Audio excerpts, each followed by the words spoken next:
বিশ্বনবী ফাতেমারে বললেন, ফাতেমা, আলী কোথায়? ফাতেমা বলল, আপনার জামাই আলী আমার সাথে ঝগড়া করে বাইরে গেছে। বিশ্বনবীর চেহারাটা আগুনের গোলার মতো লাল হয়ে গেল। বিশ্বনবী ডেকে বললেন, ফাতেমা, তুমি বিশ্বনবীর মেয়ে হতে পারো, কিন্তু আলী তোমার স্বামী। আলী যদি তোমার উপর নাখোশ থাকে, জান্নাতের দরজা তোমার জন্য খুলবে না। কোথায় গেছে আলী, কোথায়?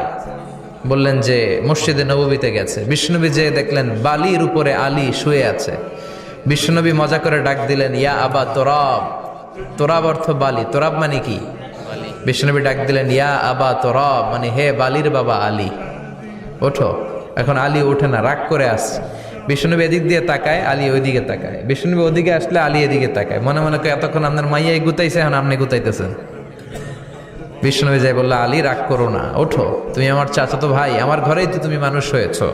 ঘাপটি মেরে হাতটা ধরে টান দিলেন। সাইয়েদনা আলী উঠতে বাধ্য হলেন। বিশ্বনবী কারো হাত ধরে টান দিলে ওই লোক বসে থাকতে পারে? উঠে গেলেন, ঘরে নিয়ে আসলেন। নিয়ে এসে বিশ্বনবী খাটের মাঝখানে শুইলেন। ডান দিকে শোয়ালেন আলীকে, বাম দিকে শোয়ালেন ফাতেমাকে। এবার মেয়ের জামাইকে আর মেয়েকে বুঝাতে লাগলেন, নসিহত করতে লাগলেন, গল্প শোনাতে লাগলেন। কি রোমান্টিক শ্বশুর! এরকম রোমান্টিক শ্বশুর পৃথিবীতে দ্বিতীয়টা খুঁজে পাওয়া যাবে? সুবহানাল্লাহ পড়েন।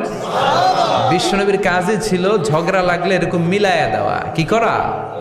মিলায়া দিবেন। সমাজে অনেকে আছে ঝগড়া লাগলে আরো লাগায়া দেয়, আছে না নাই? আগুন লাগলে কি দিয়ে নিবান? পানি ডালতে হয়, অনেকে তেল ডালে। কি ডালে? তো আগুন আরো জ্বলে ওঠে। বিশ্বনবী বললেন, না, খবরদার, ইসলাহু যাতিল বাইন, মিলায় দিবেন।